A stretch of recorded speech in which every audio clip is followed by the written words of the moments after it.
Lunch time में आज आपको दिखाएंगे कि महाकुंभ का ये अमृत स्नान कहां तक पहुंचा है, कितने अखाड़ों ने अमृत स्नान कर लिया है। पूरी जानकारी आपके साथ साझा करेंगे। महापैनल हमारे साथ होगा। नमस्कार, मैं पूजा शर्मा। प्रयागराज में भजन कीर्तन और जयकारों के साथ महाकुंभ में आज पहला अमृत स्नान चल रहा है और मकर संक्रांति के मौके पर तमाम अखाड़ों के नागा साधु संगम में पवित्र डुबकी लगा रहे हैं। लगातार तस्वीरें हम आपको दिखा रहे हैं। देखिए, शाही स्नान की नहीं, हम अमृत स्नान की बात कर रहे हैं। अमृत स्नान इसको कहा जा रहा है।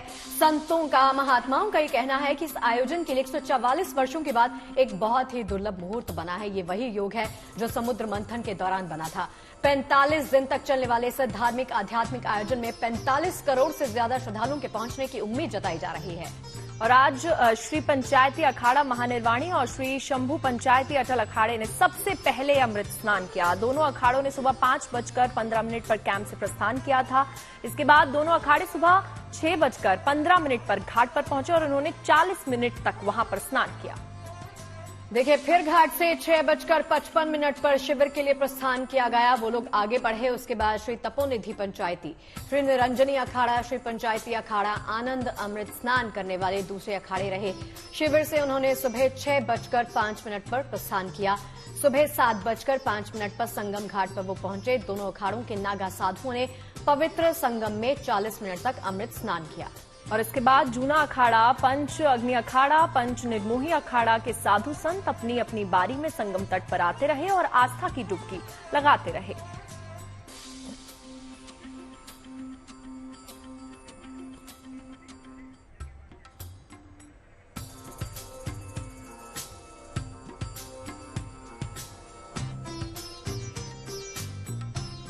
और चलिए, आस्था के तमाम रंग लगातार जारी हैं और एक महापैनल हमारे साथ जुड़ गया है। पंडित दिवाकर त्रिपाठी जी हमारे साथ जुड़ गए हैं। पंडित जी, बहुत बहुत स्वागत है।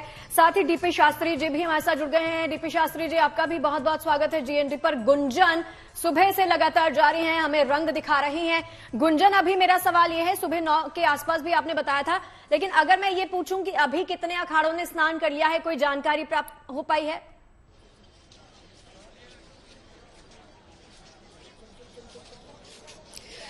बिल्कुल शगुफ्ता, करीब 7 अखाड़े अभी तक स्नान कर चुके हैं। अभी ये सिलसिला और जारी रहेगा और जो तय समय था उससे थोड़ा सा जो पूरा एक रूटीन है, जो स्केड्यूल चल रहा है, वो थोड़ा सा डिले चल रहा है। सुबह जब पहला स्नान भी हुआ महानिर्वाणी अखाड़े का, तो वो स्नान भी थोड़ा सा डिले था और उसके बाद जो अभी तक स्नान होता जा रहा है, थोड़ा थोड़ा उसमें देरी होती जा रही है। अब देखिए, मेरे साथ शगुफ्ता कुछ खास मेहमान मौजूद हैं, संत हमारे साथ में मौजूद हैं। उनको जान लेना, उनसे समझ लेना इस कुंभ के महत्व को बहुत ज्यादा जरूरी हो जाता है। महाराज जी, स्वागत आपका। मैं सच्चिदानंद चतुर्वेदी, काशी से वैदिक एजुकेशनल रिसर्च सोसाइटी के मैं अध्यक्ष हूं। चूंकि मैं विगत कई वर्षों से अर्ध कुंभ और कुंभ का यात्रा करता हूं, लेकिन जो इस कुंभ की व्यवस्था है, इस कुंभ जो सुरक्षा है यात्रियों के लिए, और जितने आ रहे हैं यात्री यहां गंगा स्नान के लिए, उनके जो सरकार की तरफ से व्यवस्था है, उसके लिए बहुत बहुत धन्यवाद। मैं योगी जी और मोदी जी को हृदय से धन्यवाद देता हूं। विशेष तौर से आज जो स्नान का यह महा अखाड़ा का स्नान देखा गया, ये भव्य रूप से पूरे संचालित किया गया। जैसा कि आज हमने गंगा स्नान किया है, इसके पश्चात कई बार गंगा स्नान किया, लेकिन जो आज भक्ति में संगम में आनंद आया, रसमय आया, जो हम लोग लीन थे उसमें, वह कभी देखने को नहीं मिला। इसलिए आज की जो यह पावन धराधाम पे अमृत रस का रसपान किए हैं हम लोग, उसके लिए बहुत बहुत हृदय से आभार।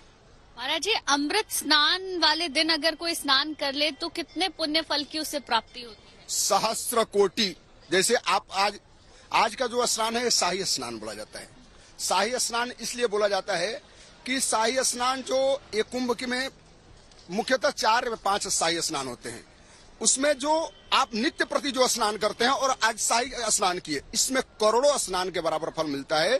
और शाही स्नान का मतलब होता है कि आपके पहले नागा साधु सन्यासी संत स्नान करें और उनके शरीर से जो स्नान किया और जल है उसमें आप स्नान करते हैं, तो करोड़ों कोटि यज्ञ फल का स्नान मिलता है। फल। अच्छा महाराज जी, अगर आप हमारे दर्शकों को कुछ सुना दे तो, क्योंकि आप स्नान भी किए हैं, कुंभ को भी देख रहे हैं, 11 तारीख से आप यहाँ पर मौजूद हैं, आप सभी लोग अगर कुछ हमारे दर्शकों को अच्छा सुना दें तो। मैं सुबह से कई चैनलों पर लाइव आया, लेकिन जो आपका बात करने का तरीका है, आपका जो रुझाने का तरीका है, जो हम लोगों को इसमें आकर्षित करने का तरीका है, पहले तो मैं इसके लिए आपको धन्यवाद देता हूं और आज तक चैनल वालों को भी धन्यवाद देता हूं जितना आप लोग कवरेज कर रहे हैं, इसके लिए हृदय से धन्यवाद। बाकी हर हर महादेव शंभो काशी विश्वनाथ गंगे, हर हर महादेव शंभो काशी विश्वनाथ गंगे, काशी विश्वनाथ गंगे, माता अन्नपूर्णा संगे, काशी विश्वनाथ गंगे, माता अन्नपूर्णा संगे, हर हर महादेव शंभो काशी विश्वनाथ गंगे, हर हर महादेव शंभो काशी विश्वनाथ गंगे। नंदे नाचे भृंगी नाचे, नाचे देवलोक सारा हो, नंदी नाचे भृंगी नाचे, नाचे देवलोक सारा हो, अपने धुन पे गणपति नाचे, अपने धुन पर गणपति नाचे, जय जय जयकारा, हर हर महादेव शंभो काशी विश्वनाथ गंगे, हर हर महादेव शंभो काशी विश्वनाथ गंगे।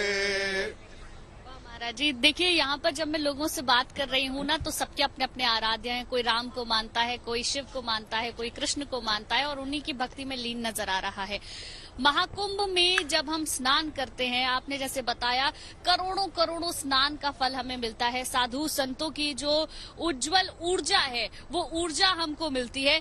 अच्छा, मुझे अभी आप ये बताएं, आप लोगों ने स्नान किया, पहले तो कितनी बार स्नान आपने किया, किस वक्त किया, कौन सी आपको चीजें बहुत अलग लगी हर बार के कुंभ से इस बार, क्योंकि ये महाकुंभ है?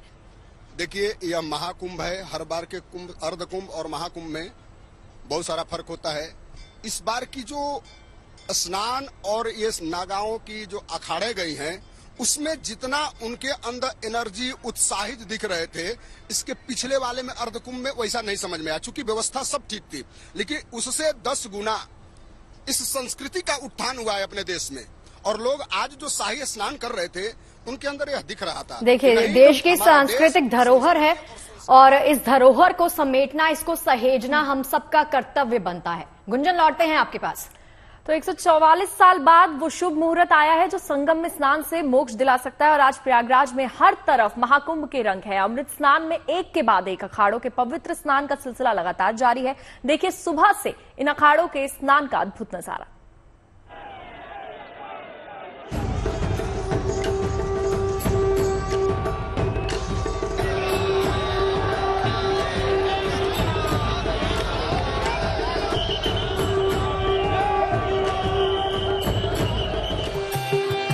हजारों की संख्या में जब साधु संत एक साथ अमृत स्नान के लिए बढ़े तो महाकुंभ में आस्था का अद्भुत नजारा दिखा। प्रयागराज में विश्व के सबसे बड़े धार्मिक समागम में आज मकर संक्रांति के शुभ अवसर पर पहला अमृत स्नान चल रहा है।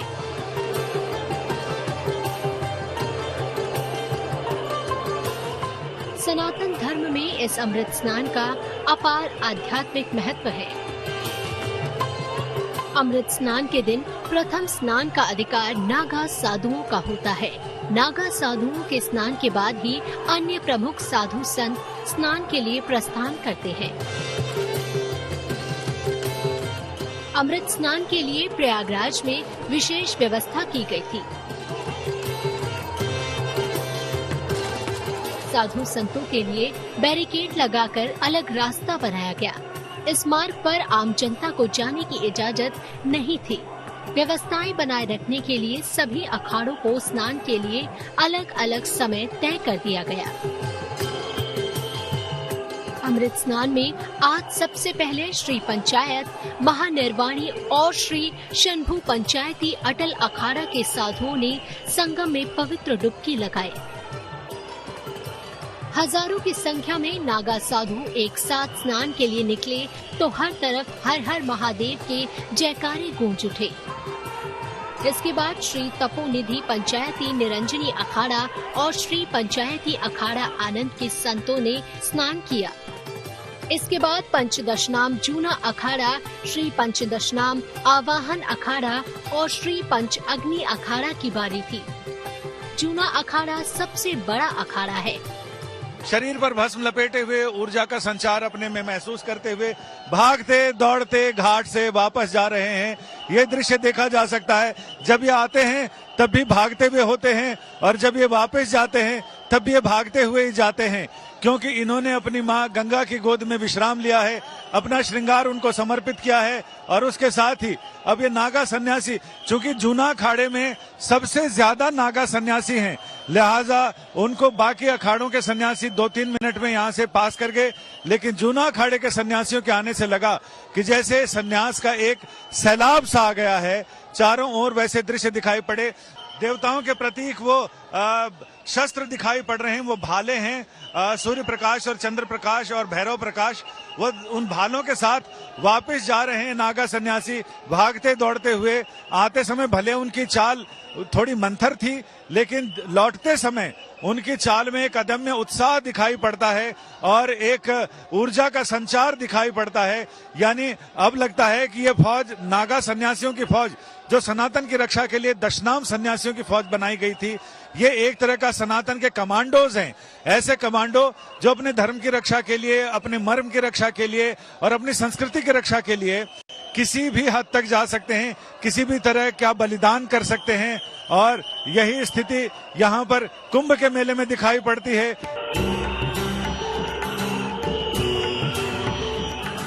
इसके बाद बारी थी अखिल भारतीय श्री पंच निर्मोही अखाड़ा की। हजारों की संख्या में जब साधु संतों ने स्नान के लिए प्रस्थान किया तो हर तरफ भगवा ध्वजा ही लहराती दिखी। पंच निर्मोही अखाड़ा के बाद सुबह 10:20 से 11:20 तक का समय श्री पंच दिगंबर अनी अखाड़ा के लिए तय किया गया था।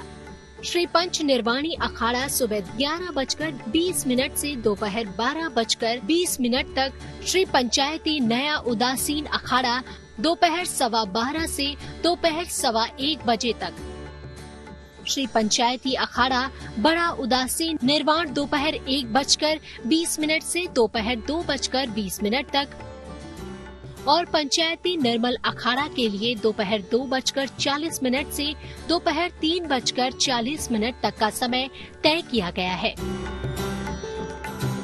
5:45 बजे के लगभग से अखाड़ों का आगमन शुरू हुआ। अलग से उनके लिए एक पूरा रास्ता बनाया गया है। महानिर्वाणी अखाड़ा सबसे पहले आया, उसके बाद जूना अखाड़ा की पेशवाई हुई। वो लोग निकले।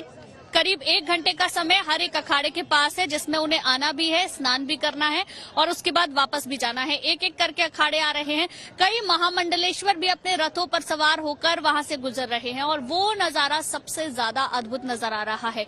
यूं तो पूरे कुंभ मेला क्षेत्र में आप आस्था का सैलाब देख सकते हैं, लेकिन जिस जगह से होकर साधु सन्यासी गुजर रहे हैं, वो जो दृश्य है वो अद्भुत है कि कुंभ नगरी में इस वक्त आस्था का उत्सव किस तरीके से मनाया जा रहा है। मकर संक्रांति के अमृत स्नान के बाद 29 जनवरी को मौनी अमावस्या और 3 फरवरी को बसंत पंचमी पर भी अमृत स्नान का शुभ मुहूर्त है। प्रयागराज महाकुंभ में 144 साल बाद दुर्लभ संयोग बन रहे हैं। इस पावन अवसर पर आस्था की डुबकी लगाने के लिए दूर दूर से श्रद्धालु संगम नगरी पहुंच रहे हैं। पूरे प्रयागराज में हर तरफ आस्था और भक्ति के रंग दिख रहे हैं। माना जाता है कि महाकुंभ में संगम की डुबकी लगाने से समस्त मनोकामनाएं पूर्ण होती हैं और मोक्ष की प्राप्ति होती है। यही वजह है कि इस पावन अवसर पर सनातन धर्म में आस्था रखने वाले करोड़ों श्रद्धालु संगम में पवित्र डुबकी लगाने के लिए महाकुंभ में पहुंच रहे हैं। प्रयागराज से गुंजन दीक्षित के साथ Sanjay Sharma, good news today.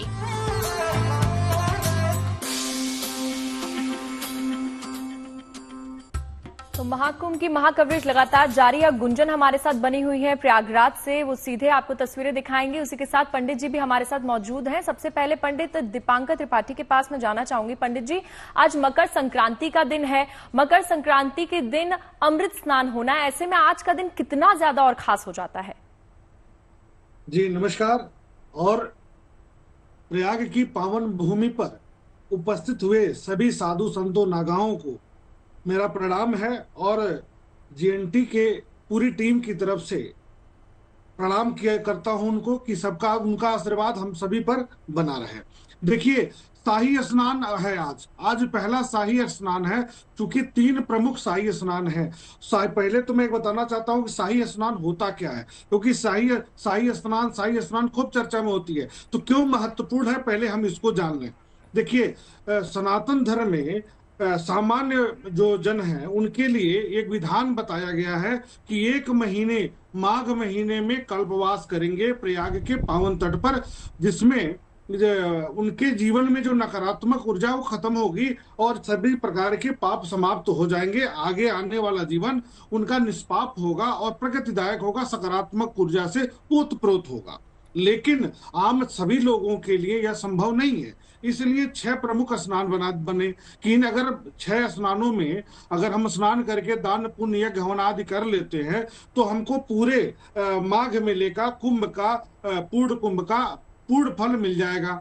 लेकिन अगर किसी कारण बस उसको भी हम नहीं कर पाते हैं तो जो 3 शाही स्नान हैं, जिसमें आज बसंत पंचमी का जो समय है, फिर उसके बाद आएगा मौनी अमावस्या जी, मकर संक्रांति, मौनी अमावस्या और बसंत पंचमी, ये 3 जो स्नान है ये शाही स्नान की श्रेणी में आते हैं। अगर इसमें स्नान करके दान पुण्य हवन आदि कर लेते हैं तो पूरे पूर्ण कुंभ का हमें पुण्य फल प्राप्त हो जाता है, ऐसा शास्त्रीय विधान है।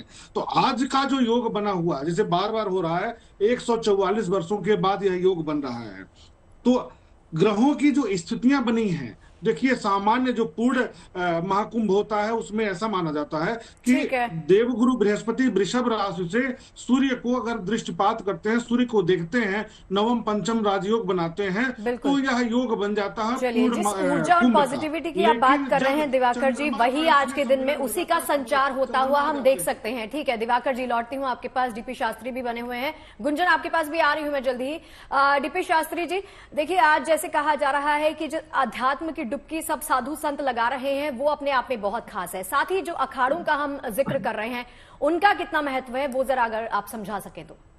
देखिए, एक तो बहुत सारी शुभकामना मकर संक्रांति की महाकुंभ के स्नान के, और आज जो है पुख नक्षत्र है, करके चंद्रमा है, चंद्रमंगल योग है, साधु संत का आशीर्वाद तपबल जो है ना वो आज जल के द्वारा त्रिवेणी महासंगम में आम जनता सभी को हमको प्राप्त हुआ है। शाही स्नान की ही सबसे ज्यादा प्रमुखता है। वो 12 वर्ष तक अंधराओं में पहाड़ों में जब तप करते हैं, दुनिया से दूर रहते हैं, उनका कोई पब्लिक से कोई रिलेशन नहीं होता है।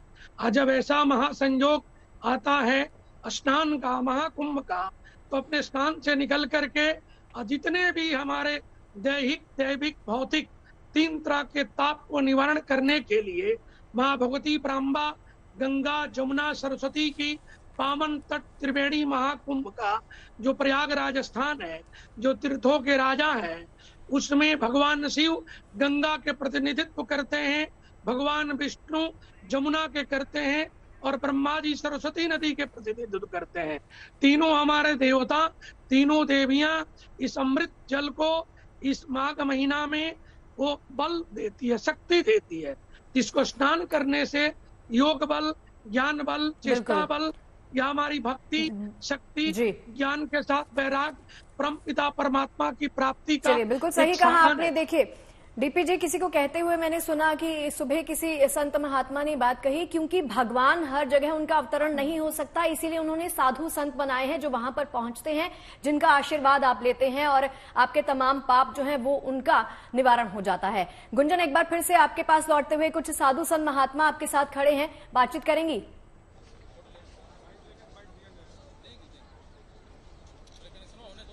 बिल्कुल बिल्कुल शगुफ्ता, मैं सीधे बातचीत ही करूंगी।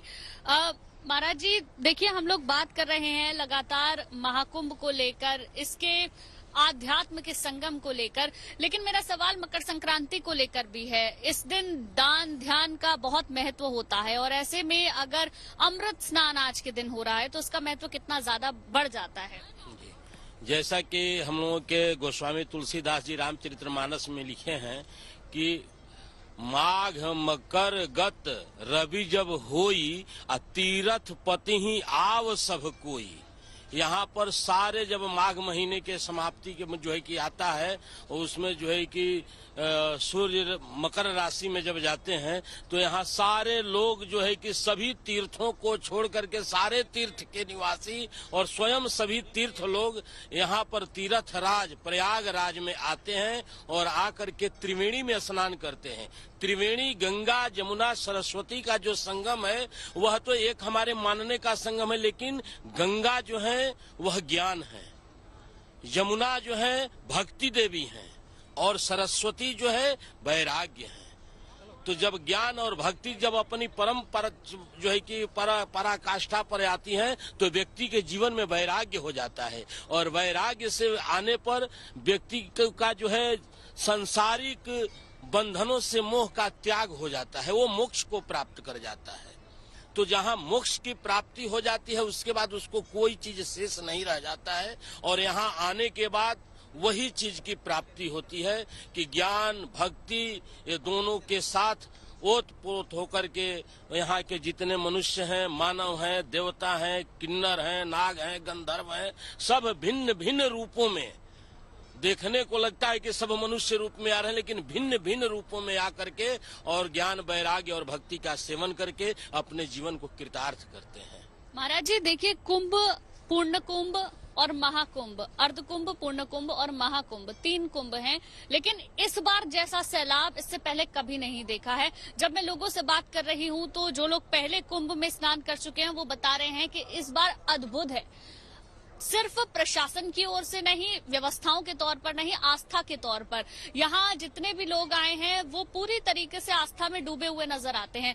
क्या आप लोग जब घूम रहे हैं, आप तो साधु महात्मा हैं, लोगों को आपने बदलते हुए देखा है, कितना ज्यादा सनातन के प्रति लोगों का झुकाव हुआ है? देखिए मैडम, हम 1977 से कुंभ में आ रहे हैं।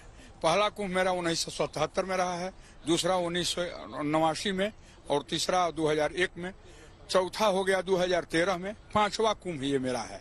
तो 1977 का तो बहुत मैंने ये था, 89 में देवरहा बाबा थे या हमारे गुरुदेव त्रिदंडी स्वामी जी का ये हुआ था, वैसा वैभव था, सब कुछ था। सारे लोग कल्पात्री स्वामी वगैरह संघर्ष किए अपने सनातन को जिंदा रखने के लिए। बहुत साधु संत शहीद हुए जा करके संसद भवन के सामने। उन लोगों का अभिशाप भी लगा जो सत्ता पहले थी उस समय। अभी आज की स्थिति जो है ना, सनातन चरमोत्कर्ष पर है। सब लोग मनो उल्लास में है, सब लोगों में एकता है, कहीं भी कोई जाति पाति भेद नहीं है। सब लोग एक पत्तल में खा रहे हैं, न कोई ब्राह्मण है, न कोई क्षत्रिय है, न कोई वैश्य है, न शूद्र है। सारे लोग सनातन एक साथ लेकर के डुबकी ला रहे हैं और ये लग रहा है कि सनातन मेरा जिंदा है।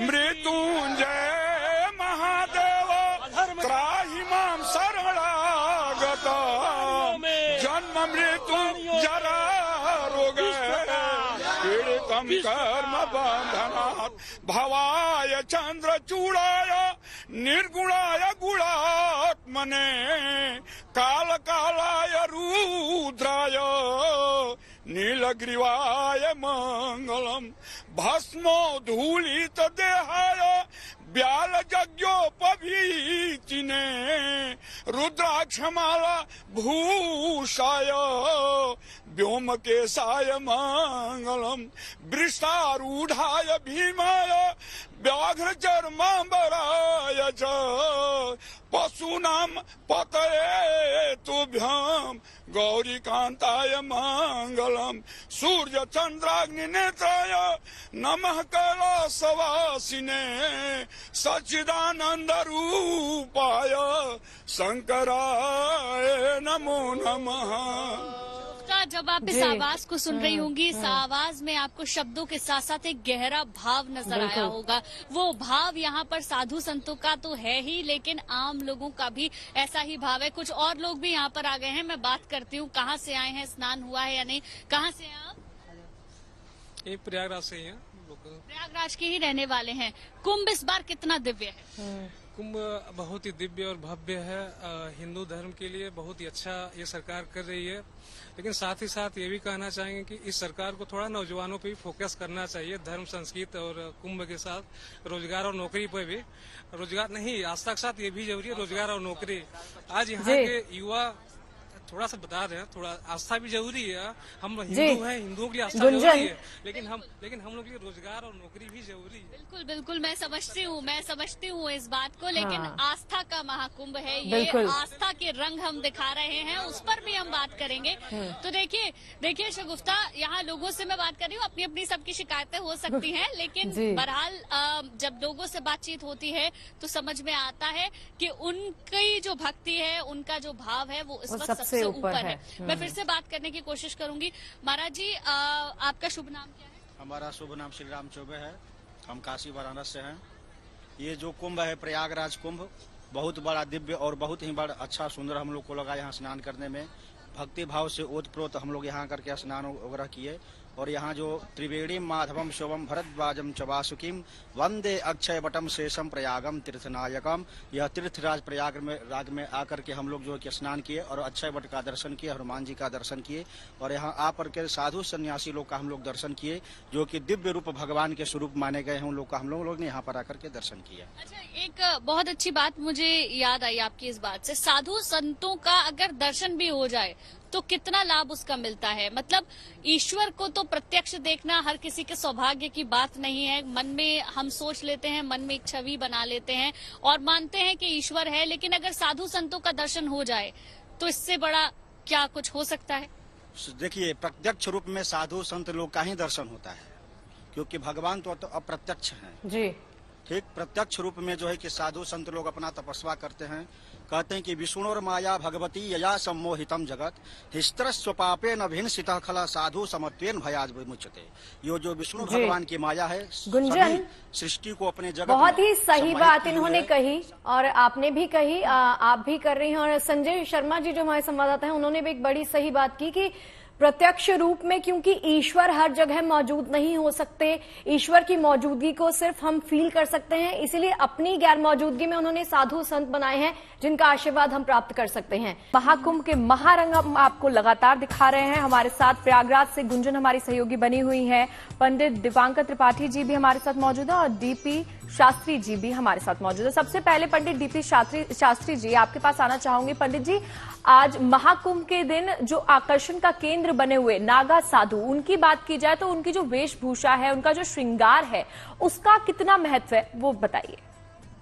देखिए, बहुत महत्व है इसमें। संत हृदय नवनीत समाना, संत का हृदय बड़ा नवनीत होता है। और दूसरी चीज आपको बता देते हैं कि जप की जो साधना है संतों की, तपबल ब्रह्म रचित संसारा, तपबल विष्णु जग पालन कारा, तपबल शिव कीन संगारा, तपबल विप्र सदा भरियारा। गोस्वामी जी लिखे हैं, तपस्या के बल से ब्रह्मा जी ने सृष्टि रचा और इस संत लोग तप के बल से ही प्रकृति को, हमारे भारत के सनातन को, संस्कृति को उदय काल के लिए आशीर्वाद प्रदान करते हैं। ये महासंगम जो चल रहा है, अमृत काल का वेला जो चल रहा है, हम सब इसको देख पा रहे हैं। ये वेद के ऋचाओं की रक्षा के मंत्र कवच सब धारण किए हैं। 4 वेद के हमारे सब ज्ञाता हैं, मंत्र के, औषधि के, तंत्र के, ये सब जानकार हैं। आदि गुरु शंकराचार्य जी ने ये 4 मठ बना करके 4 वेद के उत्तराधिकारों को इन्होंने मठ के साथ इनका स्थापना किया। जी चलिए, डीपी शास्त्री जी लौटती हूँ आपके पास। गुंजन हमारे साथ बनी हुई है, गुंजन के पास चलना चाहूंगी। गुंजन, देखिए, ये जिस समुद्र की हम बात कर रहे हैं और जिस महाकुंभ की हम बात कर रहे हैं, किसी का मकसद है यहाँ पर आना अध्यात्म की प्राप्ति, किसी का मकसद है अपने पापों के कष्टों का निवारण करना, किसी को यहाँ पे किसी और चीज की प्राप्ति करनी है, इसलिए वो वहां पर पहुंचा है। हर किसी का अपना अपना मकसद है, हर किसी का अपना अपना मोटिव है। अब ये बताइए कि आपकी जितने भी लोगों से, जितने भी श्रद्धालुओं से, जितने भी संतों से बात हो पाई है, आप क्या समझ पाई हैं? एक ही जैसा मकसद सबका नजर आया है या हर किसी का अलग अलग है?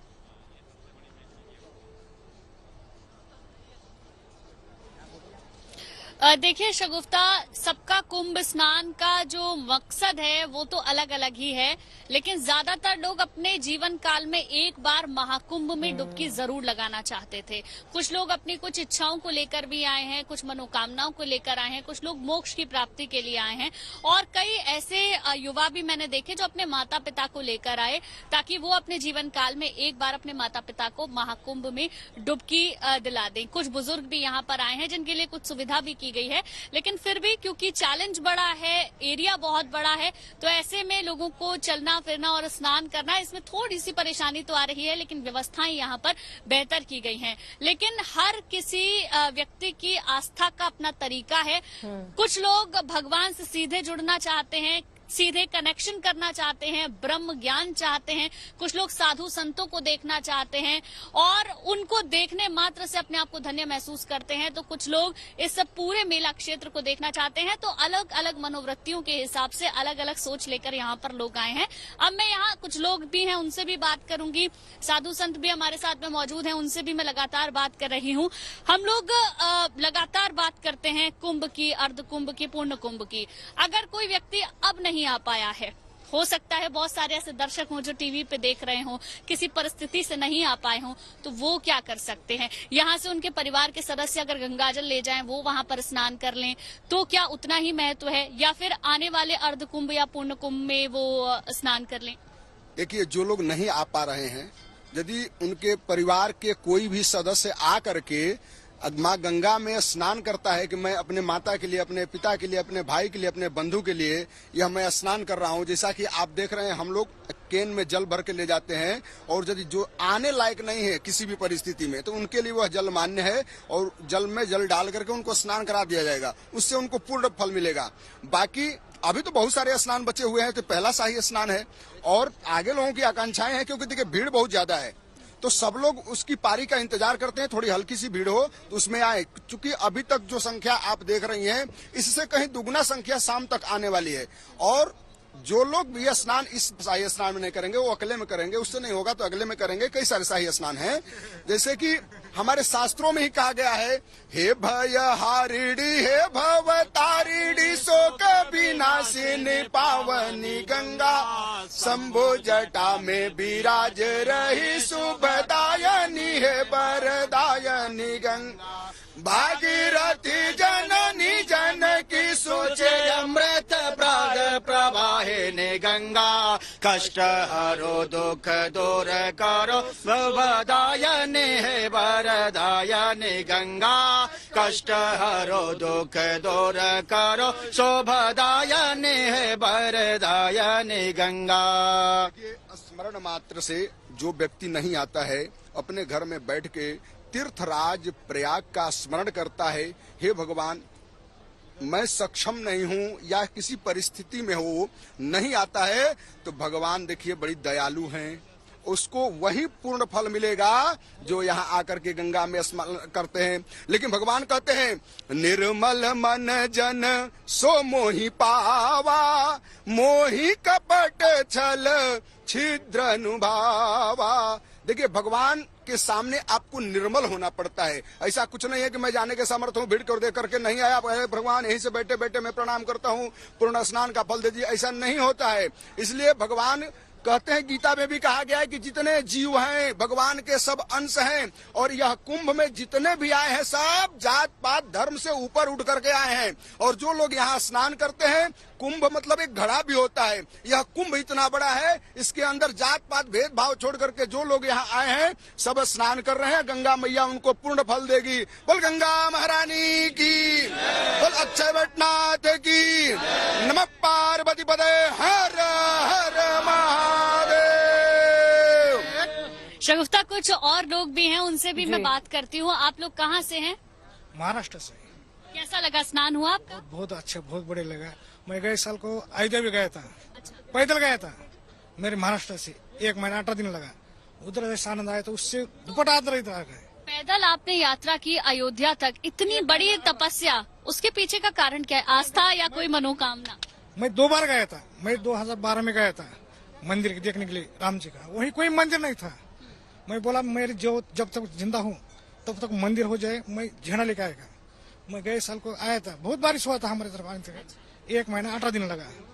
मैं बोला चला कुंभ मेला भी है, अभी जाएंगे, 2-4 साथी लेके आए हैं, वहाँ से भी बहुत बड़ा लगा इधर तरफ 3 दिन से। आप कहाँ से हैं? हम यहीं से हैं, प्रयागराज से। कैसा लग रहा है? भव्य दिव्य कुंभ है जिसकी बात की जा रही है। जी एकदम भव्य और दिव्य कुंभ है, मनमोहक दृश्य है इस समय। सर कहाँ से हैं आप? From where you are? Ma'am, I'm from California, United States. How's your Josh? How's your feeling? I'm feeling very great, very energetic right now after visiting the Kumbh. Just tell what First time. you have experienced. Just tell all things. Well, I went to the confluence there of the rivers, and I did the ritual and enjoyed it. And देखिए, महाकुंभ के सांस्कृतिक महत्व के बारे में हमने समझा और वहां पर लोग कितने खुश हैं वो भी आपने बताया। एक बार पंडित जी के पास दोबारा चलते हैं, वो हमारे साथ बने हुए हैं, पंडित दिवाकर त्रिपाठी जी। पंडित जी, जो महाकुंभ में नहीं है, जो श्रद्धालु महाकुंभ नहीं पहुंच पाए हैं स्नान करने के लिए, क्या इसके अलावा वो कुछ ऐसा कर सकते हैं कि उनको भी जो इसका फल है वो प्राप्त हो पाए? देखिए, आज का मुहूर्त बहुत अच्छा है, तो अगर किसी कारणवश प्रयाग के पावन तट पर नहीं पहुंच पा रहे हैं तो प्रयाग के संगम का जल लेकर के सामान्य जल में मिला करके स्नान कर सकते हैं, उससे भी उनको पूरा फल मिलेगा। साथ ही साथ दान का बड़ा महत्व है, तो इस दिन अगर दान करते हैं, जो मकर संक्रांति के दिन दान करते हैं उसको करते हैं, मंत्र का जप करते हैं घर पर ही पवित्र स्थल में बैठ करके, तो भी उनको पुण्य फल मिलेगा। परंतु कूर्म पुराण में एक जगह कहा गया है कि अन्य क्षेत्रे कृतम पापम पुण्य क्षेत्रे विनश्यति, पुण्य क्षेत्रे कृतम पापम प्रयागे तीर्थ नायके। अर्थात कहीं भी किया गया जाने अनजाने में अगर कोई पाप कर्म है तो किसी पुण्य क्षेत्र में जाने से वो नष्ट हो सकता है, लेकिन किसी पुण्य क्षेत्र में यदि जाने अनजाने में पाप कर्म हो गया तो उसका विनाश सिर्फ प्रयाग के पावन तट पर होगा। इसलिए प्रयास करना चाहिए कि एक बार इस अवसर पर स्नान कर लें, यदि इसके बाद भी नहीं आ पाते तो प्रयाग के पावन जल को ले जा करके स्नान कर लें और दान पुण्य करें, यज्ञ अवनादि करें, घर पर भी बैठ करके ईश्वर की आराधना करें, चिंतन करें मन से, क्योंकि गंगा का जैसे कहा जाता है कि गंगा तो दर्शनार्थ मुक्ति, मतलब गंगा का दर्शन करने मात्र से भी मुक्ति मिल जाती है। तो जो जल है, गंगा जल है, सामान्य जल में मिलाने से वो संपूर्ण जल गंगा जल के समान हो जाता है, तो उससे स्नान करें और माता गंगा का स्मरण करें तो भी पूरा फल उनको मिलेगा। इस बार का कहीं भी हो मुहूर्त का उपयोग जरूर कर लेना चाहिए, क्योंकि यह सामान्य मुहूर्त नहीं है जी। उसका मूल कारण है कि अगले हम 144 वर्ष के बाद भी अगर हम जुड़ते हैं तो जो ग्रहों की स्थितियां इस बार बनी हैं वो अगले 144 वर्ष के मुहूर्त पर भी नहीं मिल रहा है, क्योंकि शनि देव अपनी राशि में विद्यमान है, शुक्र उच्चाभिलाषी में स्थिति में विद्यमान है। आज देखा जाए तो चंद्रमा और मंगल का योग बना हुआ है, नीच भंग राज योग भी बना हुआ है, साथ ही साथ लक्ष्मी महालक्ष्मी योग बना हुआ है, बृहस्पति की सूर्य पर दृष्टि है। यह जो योग है अपने आप में अद्भुत है, अनोखा है, इसका लाभ जरूर उठाना चाहिए। नहीं आ पा रहे हैं तो पवित्र सरोवर में स्नान करिए, न वो भी नहीं कर पा रहे हैं तो घर पर बैठ करके चिंतन करें, मनन करें, ईश्वर की आराधना करें, अपने इष्ट देव की आराधना करें। और आज के दिन यदि हवनादि करते हैं, हवन करते हैं मंत्रों से, चाहे वो अपने गुरु द्वारा मंत्र दिया हुआ हो या अपने इष्ट देव के मंत्र से, तो उनको विशेष लाभ की प्राप्ति होगी। आगे वाले आने वाले जीवन में उनको उनके जीवन में सकारात्मकता बढ़ेगी और मन शांति होगी। बड़ी अच्छी बात आपने कही त्रिपाठी जी, बड़ी अच्छी बात आपने कही कि जहां पर भी हम बैठे हैं, जैसे हम अपने कार्यस्थल पर बैठे हैं, आप घरों में बैठे हैं, मां गंगे का स्मरण कर लेने मात्र से आपके कष्टों का निवारण हो जाएगा। ये बहुत ही सुंदर आपने बात कही, क्योंकि हर कोई महाकुंभ में जा नहीं सकता प्रत्यक्ष रूप से। एक छोटा सा रिएक्शन डीपी शास्त्री जी आपसे, वही सवाल मेरा आपसे कि जो लोग यहाँ पर बैठे हैं, जैसे हम लोग ऑफिस में बैठे हैं, कोई और कार्य कर रहे हैं, तो हमें कोई ऐसा उपाय बताइए कि हमें भी पूर्ण फल मिल जाए। गंगा दर्शनार्थ मुक्ति, गंगा के दर्शन से मुक्ति होती है और गंगा के स्मरण करने से ज्ञान की प्राप्ति होती है। आप अपने स्टूडियो में ही बैठ के जो आपके दर्शक हैं कहीं भी हैं, देश विदेश विश्व में कहीं बैठे हैं, माँ गंगा को स्मरण करें, जमुना सरस्वती को स्मरण करें, नारायण के लिए ओम नमो भगवते वासुदेवाय मंत्र के जप करें या भगवान शिव के मंत्र को जप करें, उनको पुण्य की प्राप्ति होगी। प्रयाग का जो फल है, प्रयाग की जो महिमा है, भरद्वाज जी के द्वारा गाया गया है, जहाँ परमपिता परमात्मा राम ने चल करके उनका दर्शन किया और प्रयाग में स्नान करके अपनी यात्रा पूरी की और आते समय भी स्नान किए थे। जो व्यक्ति स्नान करता है, मानसिक स्नान करें, ऐसे स्नान करें, सबके फल की प्राप्ति होती है। तो मैं तो सब दर्शकों के ही कहूंगा, मन से ही माँ गंगा को स्मरण करें। पतित पावनी भगवती ब्रह्मा गंगा जो शक्ति है, जो शिव के स्वरूपा है, विष्णु की चरणों से निकली है, शिव के जटा में है, ब्रह्मा के कमंडल में है, हमारी भाव जो जिसकी हम बात करते हैं ना, भाव सबसे बड़ा है। अगर भाव आपका सच्चा है, अगर आपकी भावना अच्छी है और सच्ची है, तो आप संपूर्ण फल की प्राप्ति कर सकते हैं। आप सभी का बहुत बहुत शुक्रिया।